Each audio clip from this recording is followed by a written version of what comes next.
convidar o palestrante dessa noite, mas aí apareceu aqui o... Glória a Deus. Estenda as suas mãos para cá. Aleluia. Glória a Deus. Pai, muito obrigado, Pai, pela vida do pastor Nilber, Pai.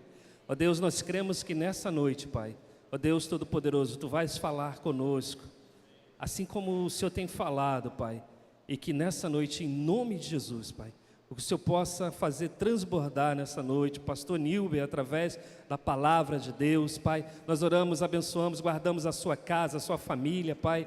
Ó Deus, tudo aquilo, Senhor, Deus, todos os seus projetos, seus sonhos, ó Pai. E te pedimos em nome de Jesus, que a igreja do Senhor esteja agora conectada a tudo aquilo que o Senhor quer falar, Pai. Nós te agradecemos em nome de Jesus, Pai. Amém.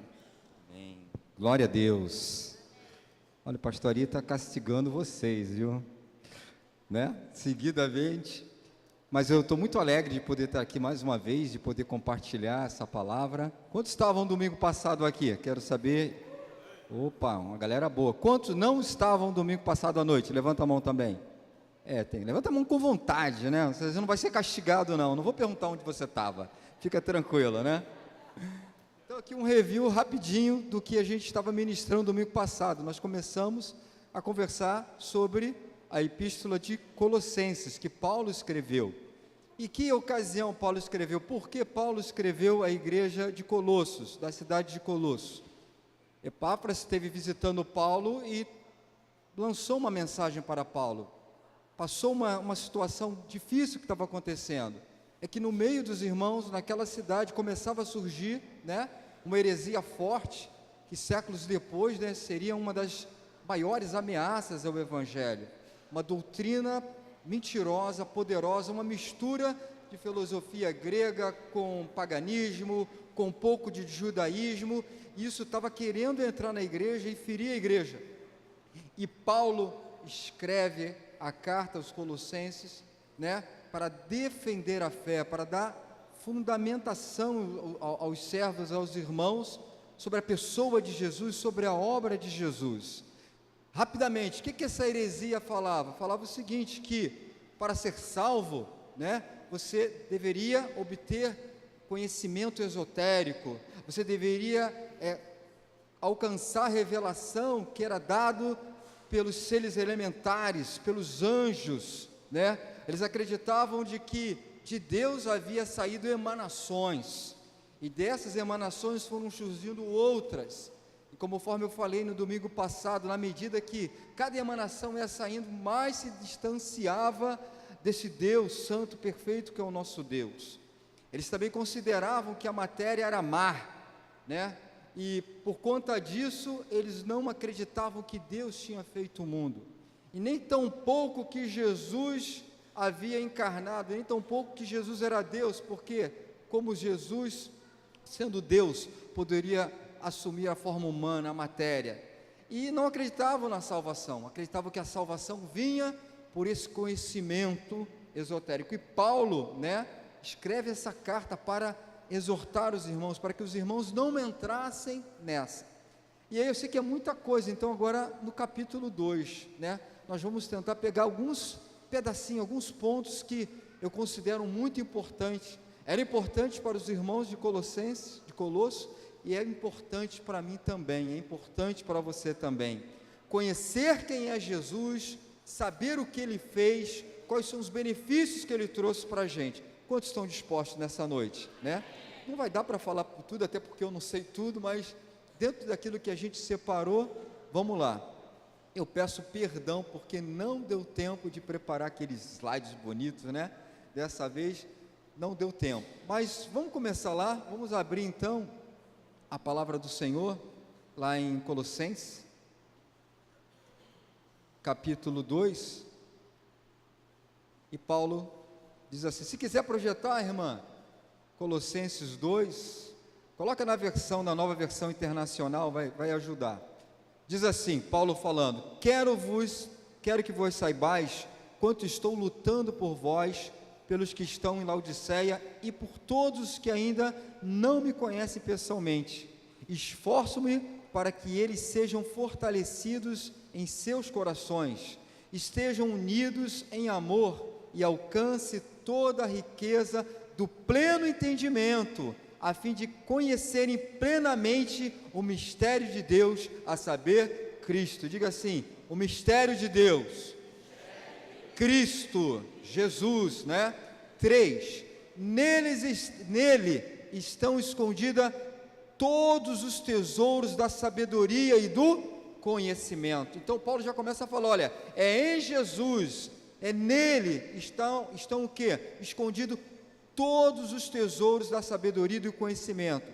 Versículo 4, e eu lhes digo isso para que ninguém vos engane com argumentos aparentemente convincentes, porque embora esteja fisicamente ausente, estou presente com vocês em espírito, e me regozijo, me alegro em ver como estão vivendo, em ordem e como estão firmes na fé que vocês têm em Cristo Jesus. Eu quero começar então, a gente a conversar aqui no versículo 5. No versículo 5, Paulo usa duas palavras interessantes para dizer com o estado dos irmãos em Colossos. Ele está dando uma força. Ele usa duas palavras interessantes. Ele fala de ordem e firmeza, né?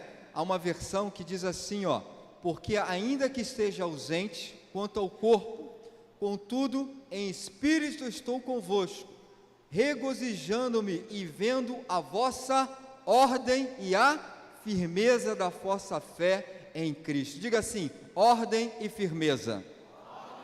Mais forte: ordem e firmeza. Essas duas palavras no original, no grego, elas têm uma conotação, elas remetem a palavras de emprego militar. Ordem e firmeza.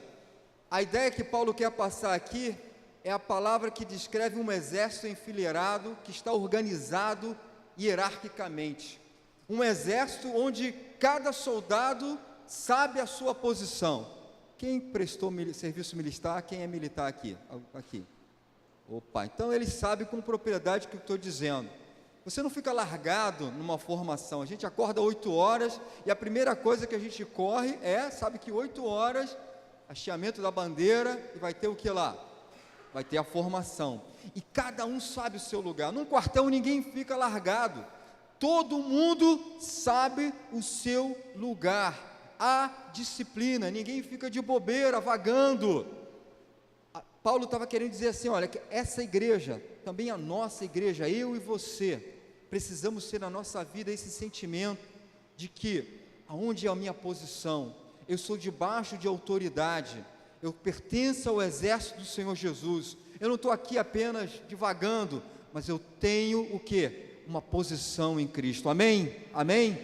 E firmeza, a palavra firmeza, a ideia de um exército sólido, uma tropa forte, poderosa, pronta para enfrentar o inimigo, em qualquer circunstância. A palavra de Deus fala que nós somos o quê? Quase vencedores, vencedores algumas vezes. Nós somos o quê? Nós somos o quê? Mais que vencedores. Vira para o seu irmão, de repente ele está passando por uma luta, fala, cara, em Cristo nós somos mais que vencedores. Cara, isso é verdade. Nós somos mais que vencedores. Eu gosto de uma música ai, esqueci o nome agora, meu Deus. Pregador Lu, né? Pancadão, quem já ouviu? Bate pesadão. Aí tem uma parte que ele fala assim, quem nem Rocky Balboa toma soco e ainda fica o quê?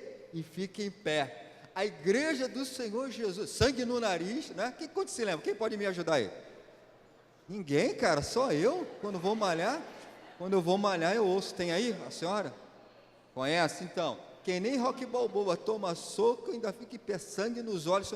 A igreja tem que ter essa determinação. A coisa está difícil, mas eu sou de Jesus, Ele venceu, eu vou vencer também, amém? Há muitas pessoas que desistem com muita facilidade. O reino de Deus é tomado com esforço, com determinação. Então essa palavra firmeza, ela dá uma ideia de quê? De uma tropa forte, uma tropa confiante, capaz de vencer o inimigo. Quando Jesus Cristo falou, agora me veio à mente, quando Jesus Cristo falou assim, e as portas do inferno não prevalecerão contra a igreja. Não é uma ideia de que o inimigo está vindo atacar e a igreja está se defendendo, muito pelo contrário, é a ideia de que a igreja vai avançar e as portas do inferno não vão prevalecer, elas vão ser abertas e a igreja vai entrar e vai levar os cativos. Amém? Glória a Deus. A igreja, ela manifesta um firme compromisso com o senhorio de Jesus. Veja lá no versículo 6. Quem pode ler o versículo 6 bem alto? Estamos em família, hein? Vamos participar. Versículo 6, o que diz?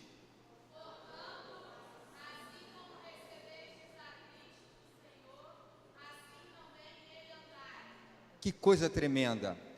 Como, pois, recebeste o Senhor Jesus Cristo, assim também andai nele. Queridos, olha só que dado interessante. No Novo Testamento, Jesus é apresentado como Salvador 22 vezes. 22 vezes. Ele é apresentado como Salvador. Quantos tem Jesus como seu Salvador? Agora, Jesus também, no Novo Testamento, ele é apresentado como Senhor, como Kyrios, como Senhor absoluto. Sabe quantas vezes? Chuta aí. Eberson, você, chuta. Quase 650 vezes. Jesus é apresentado como Salvador 22 vezes, mas como Senhor 650 vezes. A ênfase da revelação de Jesus que Ele é Senhor. Mas muita gente só quer Jesus como Salvador. Ah, Jesus me salvou. E esquece de que antes dele ser Salvador, Ele é Senhor. Aliás, Jesus só é Salvador de quem o recebe como Senhor. Repita comigo: Jesus só é o Salvador de quem o recebe, de quem o reconhece como Senhor. Por isso que ele fala: tomai sobre vós o meu jugo. O que é jugo, amados? Jugo é aquela peça, o apóstolo já colocou aqui, já falou, já explicou para a gente. Não tem a canga, né? Carroça que é puxada, né? Então o jugo é aquela parte que vai, ó, no boi, no cavalo. E ele fala: tomai sobre vós o meu jugo, aprendei de mim, porque o meu fardo é leve e vai. Mas ele fala assim: olha, não vou te aliviar não, existe um jugo. Tu quer ser meu Senhor? Há um jugo, é necessário haver submissão. Esse evangelho barato, que reconhece apenas Jesus como Salvador, Ele me salvou, mas não o reconhece como Senhor, que põe ordem na minha vida, né? Diga de passagem, a vida de quem recebe Jesus como Senhor não é uma vida desorganizada, não, é uma vida que vai em direção da organização. Hoje eu estava conversando, conheci um novo brother aqui, né? O Renan, né? Olha, eu já lembrei teu nome, viu? Estou sendo curado, né? E a gente no Papo Bom, os jovens foram lá para a Quinta da Boa Vista, né? E eu, como jovem honorário, emérito, né? Forever, para sempre, Younger para sempre, né? E eu fui convidado, e lá estava, e a gente num papo, né, gostoso, e ele falou uma coisa que é verdade: a quantidade de evangélicos no Brasil só cresce. Hoje nós somos cerca de 25 ou 20%, entre 20% e 25% da população. Só que a gente não percebe as consequências disso na cultura, no caminho, no andar, na vida dessa nação. Nós vemos cada vez mais essa nação longe de Deus, cada vez mais aberrações.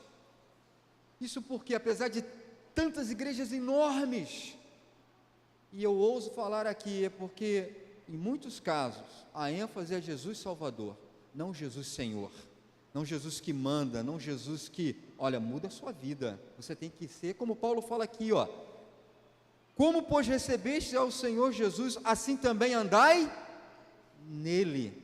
Você tem que andar nele, conforme, é essa a ênfase da nossa palavra. Amém, queridos? Em Romanos 10:9, é um texto que a gente gosta muito. O que diz Romanos 10:9? Se com a tua boca, o quê? Confessares ao Senhor Jesus. Se confessares Jesus como Senhor, se teu coração creres que Deus ressuscitou dentre os mortos, serás o quê? Salvo. mas eu tenho que confessar Jesus como meu Senhor, de verdade. Paulo fala assim: ninguém diz Senhor, Senhor, de qualquer maneira. Tem que ser aqui, lá dentro. Amém? Podemos seguir? Versículo 7. Enraizados e edificados nele, firmados na fé, como foram ensinados, transbordando em gratidão.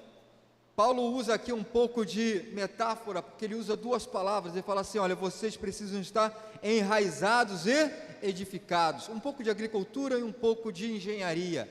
Enraizado, lembra de quê, amados? Enraizado de raiz, de estar fincado. Eu preciso, você precisa estar fincado em raiz, em Jesus. Uma árvore, quanto mais ela cresce, quanto mais alta ela é, mais raiz ela tem que ter, e é na raiz que ela vai extrair da terra tudo o que ela precisa.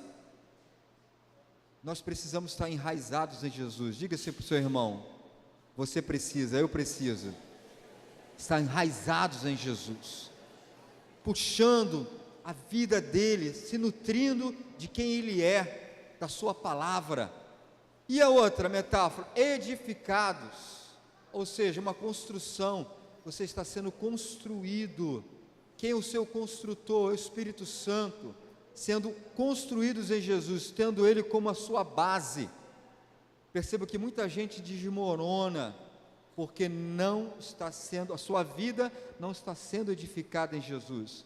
Está sendo edificado num sonho, está sendo edificado num desejo, numa vontade, mas a nossa vida precisa ser edificada em Jesus. Diga assim: a minha vida precisa ser edificada em Jesus. Amém, queridos? Versículo 8. Tende cuidado, Paulo falando para os irmãos, está escrevendo e está falando com os irmãos. Tende cuidado para que ninguém vos faça presa sua, por meio de filosofias e vãs sutilezas, segundo a tradição dos homens, segundo os rudimentos do mundo, e não segundo a Cristo. Essa palavra rudimentos do mundo, voltando também, lá para o original, ela tem dois significados. Um pode ser o beabá, as coisas elementares, simples. Mas o que Paulo está usando aqui, que rudimentos, ele está se referindo ao quê? A crença lá da heresia dos gnósticos, aos espíritos elementares do universo. O que os caras acreditavam? De que os astros dominavam sobre as pessoas, as estrelas, os astros, os cometas, exerciam controle sobre as pessoas. Então os gnósticos falavam o seguinte: olha, você precisa desse conhecimento maior, para você se livrar das influências negativas, malignas, que os astros exercem sobre nós, que os deuses exercem sobre nós. E Paulo fala assim: olha, cuidado para que ninguém engane vocês, não seja pego, por engano, por mentira, mas você precisa estar o quê? Com conhecimento em Jesus, segundo Jesus Cristo. Amém? Agora, quando a gente conhece a Jesus, e domingo passado a gente pôde dar um mergulho gostoso, quantos saíram daqui com um olhar um pouco mais diferente de Jesus, Glória a Deus, esse era o nosso objetivo. Isso nos alimenta, isso nos dá força, isso nos dá armas para viver, armas para lutar, armas para prevalecer. E uma das armas, que Colossenses nos concede, é saber quem é Jesus. Porque quando nós sabemos quem é Jesus, muita coisa muda. A primeira arma, escreve aí, você que está anotando, a primeira arma que Deus nos dá é saber quem é Cristo. Versículo 9 diz assim: pois em Cristo habita corporalmente toda a plenitude da divindade. Os gnósticos, eles ensinavam que haviam vários intermediários. Jesus era um dos intermediários, na cabecinha deles, a mentira de Satanás. Mas Paulo apresenta aqui, não, negativo. Em Jesus habita, mora, de maneira definitiva, reside, toda a plenitude, todos os atributos, todos os poderes de Deus estão na pessoa de Jesus Cristo. Nele mora permanentemente toda a plenitude de Deus. Jesus, ele não é um intermediário, Jesus não é semelhante a Deus, ele é o próprio Deus. Amém? Qual é a consequência disso? A consequência disso, querido, é que você não precisa ficar para lá e para cá, à procura de novidade no mercado evangélico, saber quem está profetizando mais, quem está ali. Quantas pessoas eu já soube de histórias, de gente se arrebentar atrás de profetisa, atrás de profetas. Não que eu não acredito nos profetas, eu acredito. Enquanto eu estou falando assim, tem gente olhando assim para os outros pastores, assim, ó. Será que eles concordam com o pastor Nilber?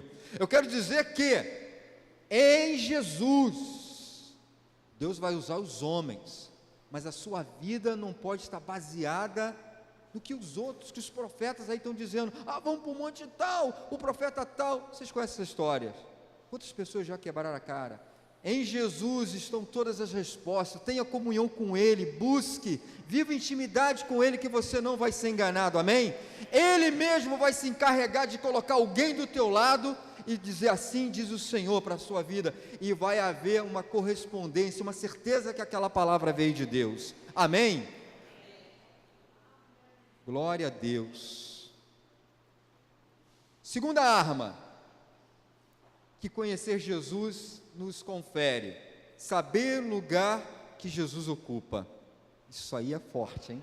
Isso aí é forte. Saber o lugar que Jesus ocupa.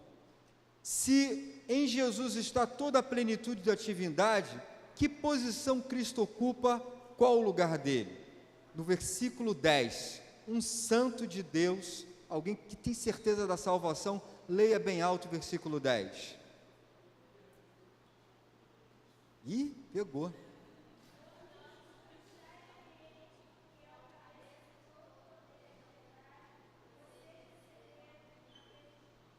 Amém.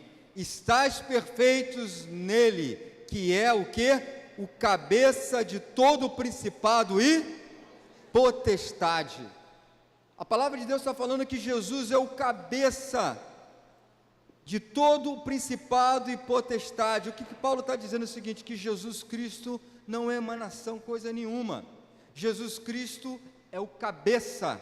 Jesus Cristo é o cabeça de todo o quê? Principado e... Ele fala de todos, de todo principado e potestade. O que Paulo está querendo dizer aqui? Olha, Jesus Cristo é o cabeça dos anjos, Jesus Cristo é o cabeça dos demônios, Jesus Cristo é o cabeça da igreja. Epa, peraí, Jesus Cristo é o cabeça dos demônios? Em que sentido? Diferente. Jesus é o cabeça da igreja, porque a nossa relação com Jesus é de aliança. Nós somos coparticipantes da natureza divina. Ele travou um pacto, uma aliança, nele fomos restituídos, restaurados, fomos feitos filhos de Deus. Então ele é o líder da igreja. Nós somos o que de Cristo? Nós somos o corpo, diga assim, nós, a igreja, somos o corpo de Cristo, amém? Então ele tem autoridade sobre nós. Mas de que forma Jesus é o cabeça também dos demônios? Não da mesma maneira que da igreja, mas ele é o cabeça no sentido que ele é o chefe, ele tem autoridade.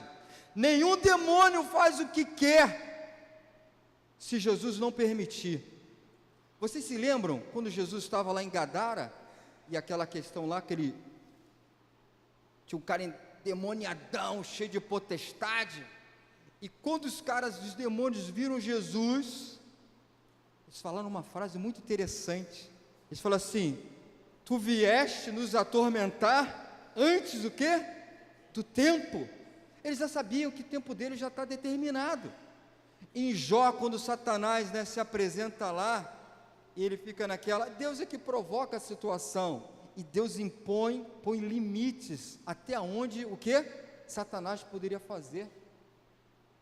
Satanás, os demônios não podem tocar na sua vida, se Deus não permitir, amém? Então é nesse sentido, que Jesus também é o cabeça, ele é o líder, ele é o Senhor do universo. Dos anjos também, nenhum anjo vai te trazer algum benefício se não for debaixo da vontade de Deus. Os anjos não têm liberdade. Aí eu vou lá visitar o Luiz Teixeira, né? Vou abençoar ele, vou colocar um monte de mercadoria, vou fazer umas compras, colocar uma bolsa lá. O anjo tem essa autonomia para fazer isso? Não. Ele vai fazer sim, se Deus mandar. Então, querido, qual a conclusão que a gente chega? Jesus é o cabeça de toda a potestade, de todo o principado. Ele é o Senhor absoluto do universo, amém? Isso é demais. Ele é o Senhor, Ele é o Senhor. É interessante que algumas vezes na Bíblia você vê Deus até usando o inimigo para abençoar a igreja, né? Na vida de Jó, no final, Jó falou que eu te conhecia de ouvir falar, agora os meus olhos te contemplam. Vários momentos você percebe isso. Amém, queridos? Glória a Deus. Vamos seguir. Jesus é o Senhor absoluto do universo. Qual é a terceira arma que eu quero colocar para você? Sabemos o que nós temos em Jesus. O que nós recebemos em Jesus? O versículo 10 fala assim: estais perfeitos nele. Diga, perfeitos. Algumas versões digam assim: estais sendo aperfeiçoados, ou seja, melhorado. Querido, em Cristo Jesus, há uma versão do Nilber tremenda, há uma versão da Luciete, há uma versão da Michele, há uma versão do Renan. Na medida que a gente permite Deus trabalhando em nós, nós somos aperfeiçoados, nós somos melhorados, nós somos restaurados. O objetivo de Deus é ter uma família, filhos e filhas semelhantes a Jesus. Nós precisamos nos ocupar disso, nós precisamos estar obcecados nisso. O padrão de Deus, o desejo de Deus é que eu seja semelhante a Jesus.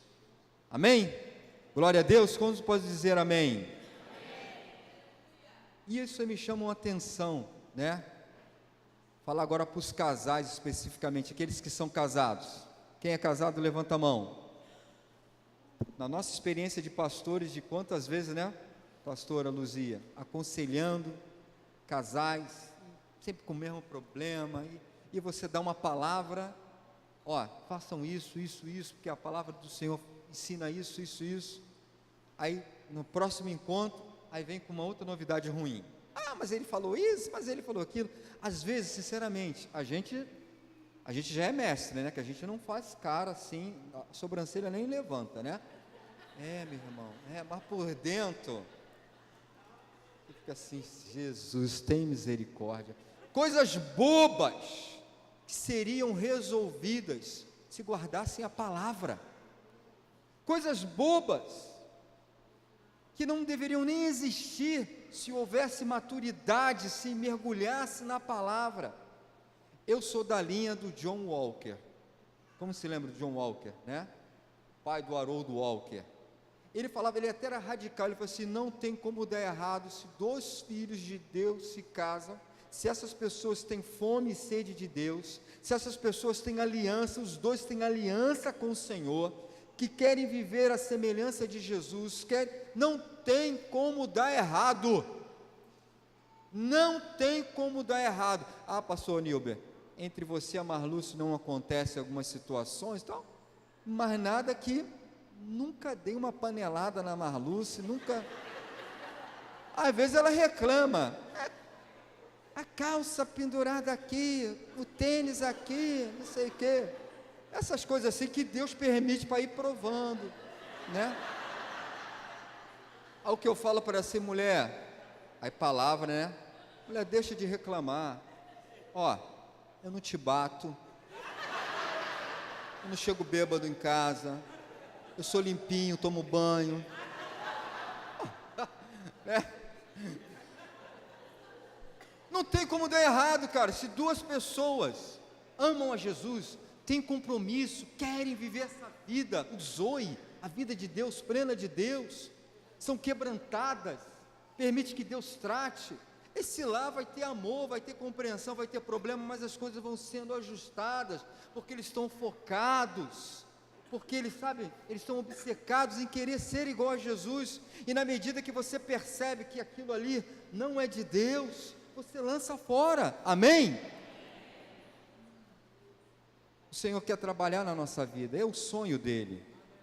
O que Jesus fez pela igreja? Tenho que correr, aí já são 19h57, misericórdia. Transformação interior no lugar de incisão exterior. O que os caras lá em Colossos, com a heresia, estavam fomentando o povo, assim, olha, tem que ser circuncidado. Se você não for circuncidado, você não vai ser salvo. E você sabe, né? Já aprendeu o que era a circuncisão. A circuncisão era um rito que Deus estabeleceu para o povo judeu, onde todo homem, menino pequenininho, era o que? Cortado ali, parte do prepúcio, aquela pele que envolve a glande do pênis. Aquilo ali era uma marca, era uma aliança, para demonstrar que o povo de Israel tinha um pacto com Deus, tinha uma aliança com Deus. Mas a leitura da circuncisão, ainda que feita na carne, no exterior, mas ela apontava para uma aliança interna, no coração. Quando alguém olha a aliança na sua mão esquerda, significa que você é o quê? Agora, você é casado porque você tem uma aliança na mão esquerda, ou você tem uma aliança na mão esquerda porque você casou? Primeiro você casa e coloca aliança, não você coloca aliança para ser casado. Está entendendo? Eu coloquei aliança porque eu assumi um compromisso com aquela mulher, e não adianta nada eu ter essa aliança aqui, se a minha vida, se no meu dia a dia, eu não tiver uma vida de casado, né? Você sabe o que eu quero dizer? A mesma coisa é a questão da circuncisão.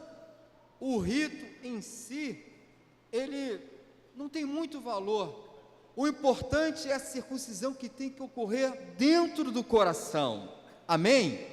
Por isso que a Bíblia fala da circuncisão que Jesus impõe em nós. Olha o versículo 11 que ele fala assim, olha: nele também vocês foram circuncidados. Nele em quem? Em Jesus, né? Nele também vocês foram o quê? Circuncidados. Olha só. Não com uma circuncisão feita por mãos humanas, mas com uma circuncisão feita por Cristo, que é o despojador do corpo da carne. A circuncisão de Jesus é a circuncisão que lança fora, que corta aquilo que não é de Deus, a natureza terrena, com seus costumes, com a prostituição, com o orgulho, com a vaidade, com a ira. Quantos estão entendendo? Essa circuncisão que tem que acontecer na minha vida e na tua vida, amém? E eles não estavam entendendo, eles queriam estabelecer um rito, como se o rito por si só fosse mudar, mas a circuncisão, ela precisa acontecer aqui dentro, e essa circuncisão é feita por Jesus, pelo Espírito Santo na tua vida, na minha vida.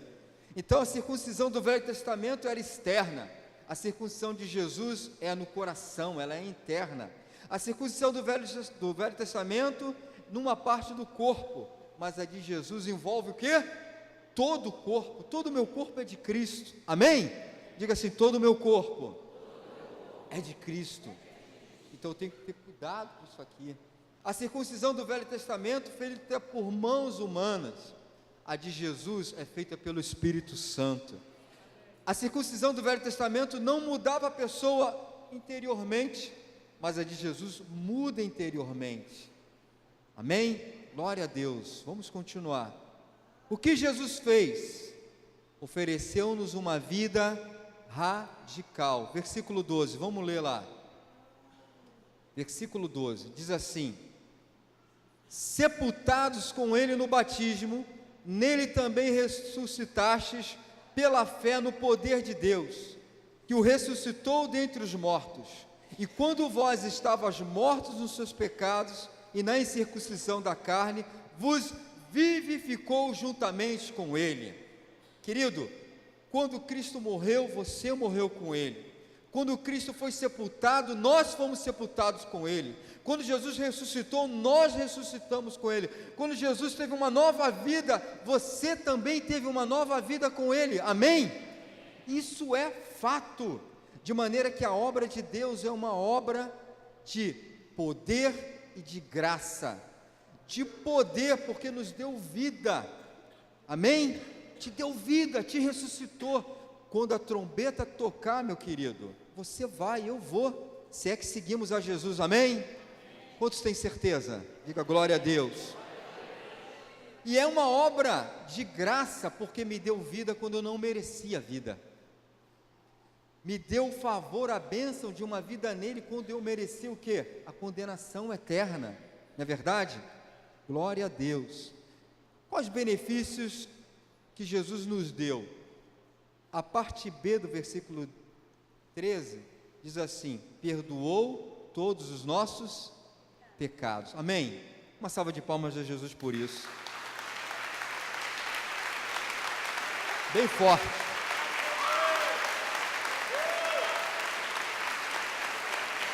Glória a Deus.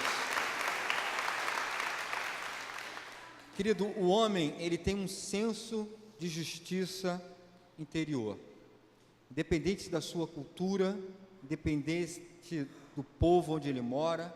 O homem, ele tem uma lei moral dentro dele, ele tem um princípio regulador dentro dele, ele tem algo que o acusa quando erra.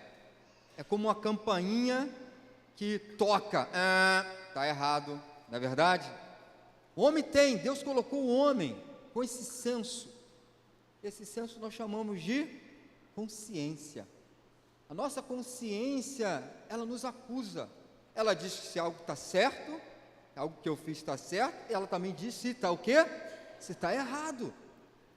Agora, eu posso mudar de casa, eu posso mudar de país, eu posso, mudar de emprego, eu posso pegar essa roupa aqui, eu acho que essa roupa está velha, jogar no lixo, eu posso mudar de estado civil, embora eu não queira mudar, quero continuar casado, né? Muito bem casado. Nós podemos mudar muita coisa, mas algo que nós não podemos abandonar, algo que nós não podemos nos divorciar, é da nossa consciência. E isso é um grande problema, porque nós pecamos, nós erramos, e pior ainda, quando nós pecamos e não temos jeito de consertar, quando fazemos uma besteira e não dá mais para consertar, e aquilo fica ali. Um dos piores tormentos que tem é a culpa, o sentimento de culpa. Há uma corrente de psicólogo que diz que a gente tem que, para ser feliz, esquece a culpa. A Marta Suplicy escreveu um livro assim, que o problema é a culpa. Se você não chuta, acaba com a culpa, e você pode transar com quem você quer transar, transa com um homem, transa com um cachorro, transa com um papagaio, não vai ter culpa nenhuma, o problema é a culpa. A culpa é o problema. Agora, Paulo nos ensina algo tremendo aqui, que o maior remédio, o remédio mais eficaz contra a culpa, contra a acusação, se chama perdão divino. Nada é capaz de nos livrar da culpa, do peso da consciência, de que quando nós recebemos o perdão, quando nós entendemos o que Jesus fez. Ainda que eu tenha falado uma coisa muito feia para o meu pai, e o meu pai saiu, e ele morreu, e agora eu não posso mais voltar e falar, pai, me perdoe. Muita gente vive esse tormento, mas se você confessar essa culpa que não dá para ser reparado diante do Senhor, o Senhor te perdoa, amém? E aí sua consciência fica em paz, você consegue dormir tranquilo. Quantos já sentiram o perdão de Deus? Não tem preço. E entender melhor o perdão de Deus é uma coisa mais gostosa, mais maravilhosa que tem. E é tão bom quando a gente medita na parábola do credor, né, incompassivo. Você lembra dessa parábola que Jesus contou? Que um cara, ele foi perdoado de uma dívida de, quantos se lembram? O cara devia muito ao seu senhor. Ele devia, ninguém se arrisca, ele devia 10.000 talentos. 10.000 talentos.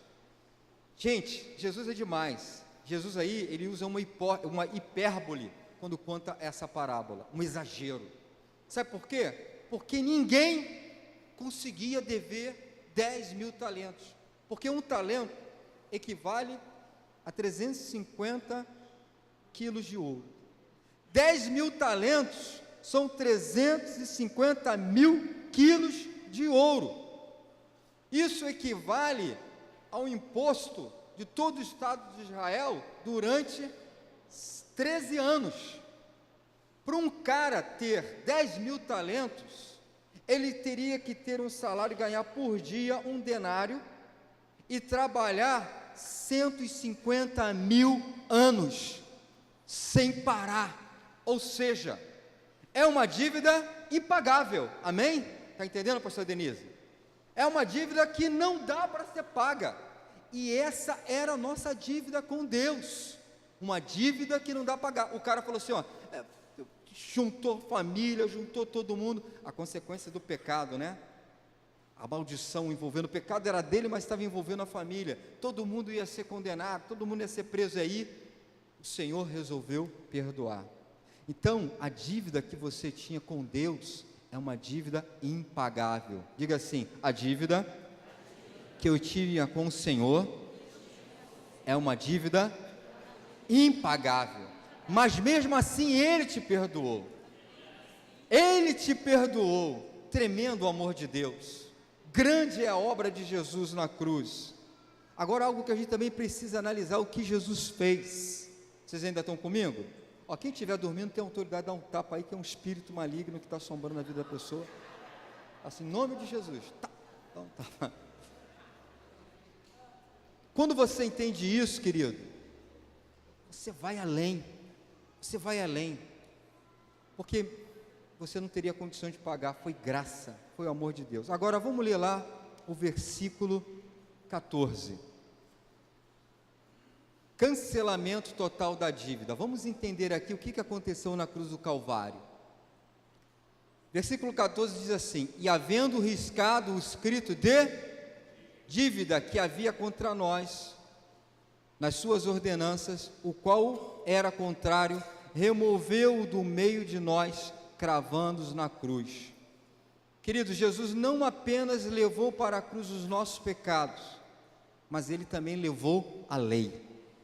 Vou repetir, Jesus não só levou a lista longa, não só apenas se fez maldito por nós, levando todos os nossos pecados, o que eu já cometi, os que eu ainda vou cometer, mas Ele também levou a lei. Diga assim, a lei de Moisés, né? Jesus encravou na sua própria cruz a lei que acusava você do pecado. A lei era boa, a lei era justa, a lei era santa, só que a lei lidava com algo muito falho, que era o que? A natureza humana. A lei de Deus é perfeita, o problema não está na lei, o problema está em mim, está em você, na nossa incapacidade de cumprir a lei. Mas a Bíblia fala aqui que, havendo riscado, cancelado, destruído o escrito de dívida que era contra nós, engraçado, né? A lei de Deus, que é santa, era contra você, era prejudicial a você. Por quê? Porque te condenava, porque por meio da lei ninguém seria salvo, porque todos nós pecamos, todos nós em algum ponto falhamos. A lei não tinha um jeitinho brasileiro, ela era implacável, quando ela vê o pecado, ela condena. Então, querido, Jesus, Ele cancelou a dívida. Vamos entender melhor aqui 4 pontos importantes dessa questão. Admissão da dívida. No versículo 14, a palavra escrita da dívida, no original, a palavra é queirógrafo. Queirógrafo. Quiromancia, todo mundo sabe que é leitura da mão. Quirógrafo é escrito à mão. O que era isso? Naquela época, a pessoa, ela assinava uma promissória, ela dizia qual era a sua dívida, descrevia tudo que ela estava devendo e ela assinava com a sua própria mão. Isso é o escrito de dívida. Ali estava tudo que você devia, e é escrita por você. Ou seja, o que Paulo está querendo dizer aqui? Toda a sua lista de pecado, você assinou, escreveu, diz assim: fui eu que fiz isso, eu que cometi, e você assinou. A Bíblia fala que Jesus, ele cancelou, ele rasgou essa dívida. Amém? Tremenda. Anulação da dívida, ele a removeu, cancelou, anulou e apagou. Deus cancelou e destruiu o registro que era contra nós. Que mais? Outra coisa que eu acho bacana aqui, a fixação dessa dívida. Essa dívida, ela consistia em ordenanças que era contrária contra nós, e Jesus removeu. Quando uma dívida era paga, ela era fixada numa madeira, ela foi paga, ela foi quitada. A palavra de Deus está falando que Jesus pegou essa dívida e ele mesmo a fixou na cruz, na sua própria cruz.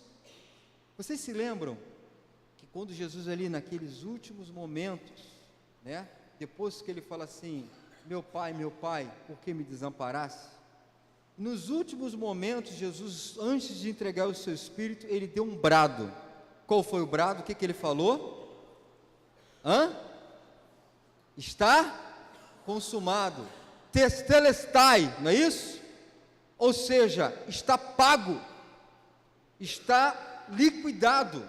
Essa dívida que eles não podiam pagar de jeito nenhum, eu paguei. Esse consumado não é só no sentido assim, eu terminei minha obra, não. A minha dívida. Um tempo atrás encontraram alguns papiros que eram recibos lá daquela época, e viram que os agentes bancários, aqueles que recolhiam impostos, eles carimbavam ou escreviam no recibo, né, essa palavra, testelestai, ou seja, quitado, ele não deve mais nada. Amém? Com essa atitude, o Senhor não apenas pagou, não apenas liquidou a nossa dívida, mas também desarmou a Satanás, porque havia uma legalidade de Satanás te acusar, na verdade. Só que agora você tem um advogado, sua dívida foi paga. Amém? Se você anda em Cristo, está tudo pago para a glória de Deus. Amém? Eu tenho que correr aqui. Agora, um outro ponto aqui importante, e que a gente tem que pedir graça de Deus para que vocês entendam, é que Jesus, na cruz do Calvário, o Senhor da glória, ele fez uma mudança, havendo cancelado o escrito de dívida que havia contra nós nas suas ordenanças, o qual era contrário. Até então, a lei era o instrumento de levar o homem para o céu. Até então, a lei era a maneira pela qual o homem poderia chegar a Deus. Mas só que ninguém chegava a Deus pela lei. A palavra fala que havia contra nós ordenanças, o qual nos era contrário. Essa palavra ordenança tem ideia de acusação formal. Mas Jesus mudou isso, porque hoje você não é mais salvo através da lei, você é salvo pela graça de Jesus. A palavra fala que Jesus é o quê? Porque o fim da lei é Cristo. Ou seja, você não é mais julgado pela lei, você é salva por receber Jesus Cristo como seu Senhor. Isso é graça. Mas agora não pense que você pode viver de qualquer maneira. Você tem que viver a vida que Cristo nos ensina a viver. Amém? Jesus mudou radicalmente a maneira do acesso a Deus. Antes era pela lei, agora é pela sua vida. Agora é por um relacionamento. Interessante que antes a lei era um peso, era um fardo, não é verdade? O homem tinha que assumir aqueles compromissos todos. Hoje nós cumprimos a lei através de Jesus. Jesus falou assim, olha, porque, em resumo, o que é a lei? Amar a Deus com toda a sua força, com todo o seu coração, amém? E amar o próximo como a si mesmo. Então, como é que eu sou salvo agora? Amando a Jesus, de todo o meu coração, com toda a minha intensidade. Antes eu cumpria todos aqueles mandamentos para ser salvo, agora eu cumpro esses mandamentos em Jesus com alegria.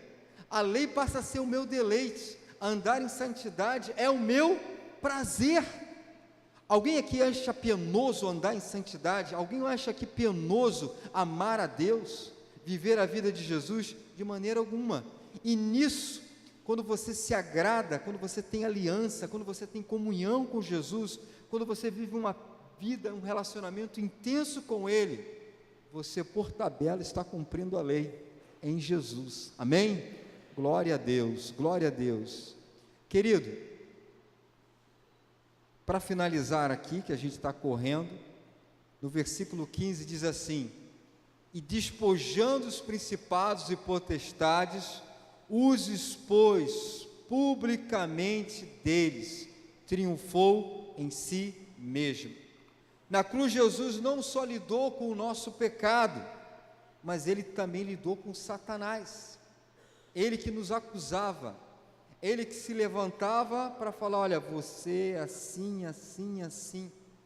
Mas só que na cruz do Calvário, quando Jesus assume toda a culpa e nos perdoa, a palavra fala que nós fomos justificados, ou seja, não há nenhuma condenação para aqueles que estão em Cristo Jesus.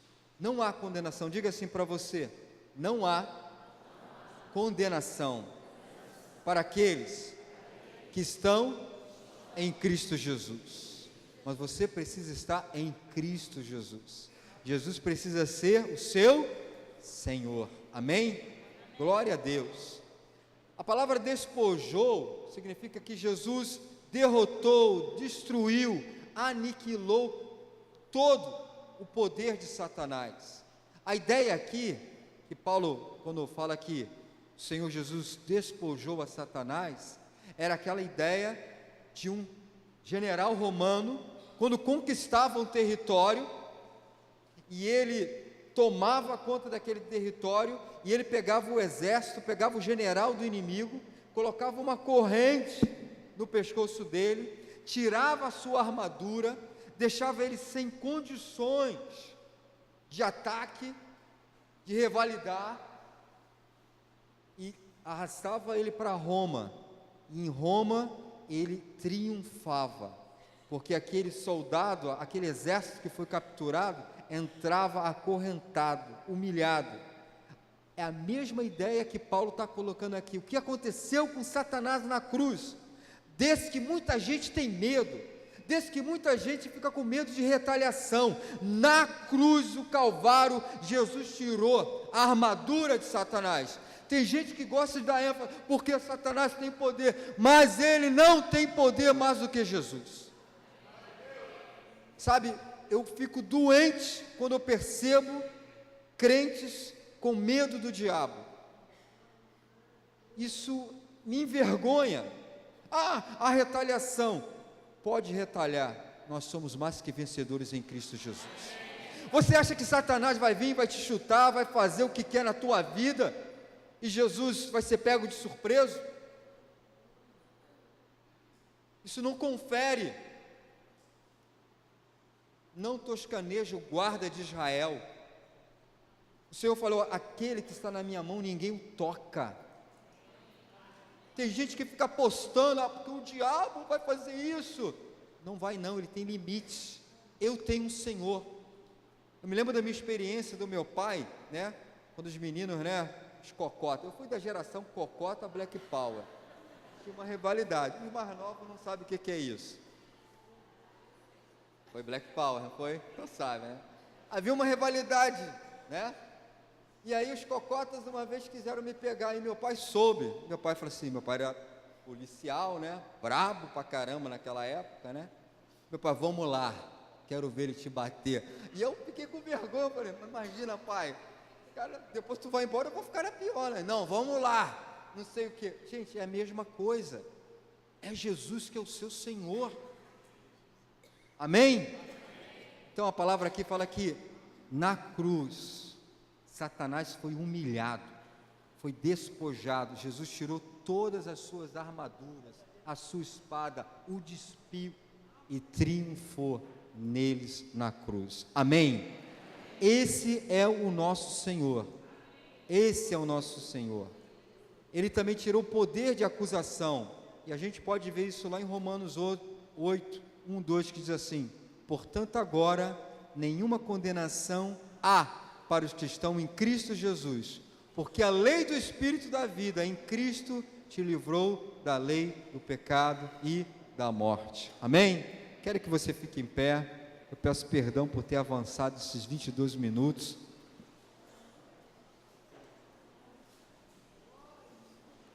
Mas eu quero aqui nesse instante, em que vamos orar, que você e eu viva plenamente essa revelação de quem é o teu Senhor, a quem você serve. A nossa vida precisa refletir isso, amém? Nós vemos nesses 2 domingos quem é Jesus, o que Ele fez, como Ele desbancou, como Ele te perdoou, uma dívida que você não podia. Isso tem que resultar, irmã Ana, numa vida de alegria, numa vida de gratidão, uma vida, sabe, de exultação, numa vida das melhores perspectivas. Ainda que eu esteja passando por um momento de dificuldade, eu sei que o meu Redentor vive, eu sei das promessas, Ele tem cuidado comigo. Ainda que o inimigo esteja perto, mostrando os dentes, mas Ele tem limite, Ele não pode fazer o que quer. Eu sou de Jesus, amém? Aleluia, glória a Deus. Vamos orar. Santo Deus, nós te agradecemos, Senhor, por essa palavra tão simples, mas com verdades tão tremendas, Senhor. E nós queremos viver baseados nessa verdade, Senhor. Que a revelação de Jesus, que é o Senhor, que pagou o preço, que venceu a morte, que nos justificou, que nos deu vida, que nos libertou de toda acusação para viver um tempo na graça, em amor e em relacionamento. Que isso, Senhor, tome conta do nosso coração, seja percebido na nossa vida, no nosso relacionamento, no nosso andar, no nosso deitar, no nosso falar, nos nossos projetos, Senhor. Ajuda-nos, Senhor, a entender essa palavra e vivê-la para a glória do Teu nome. De olhos fechados, talvez você até hoje não tenha tomado uma decisão por Jesus.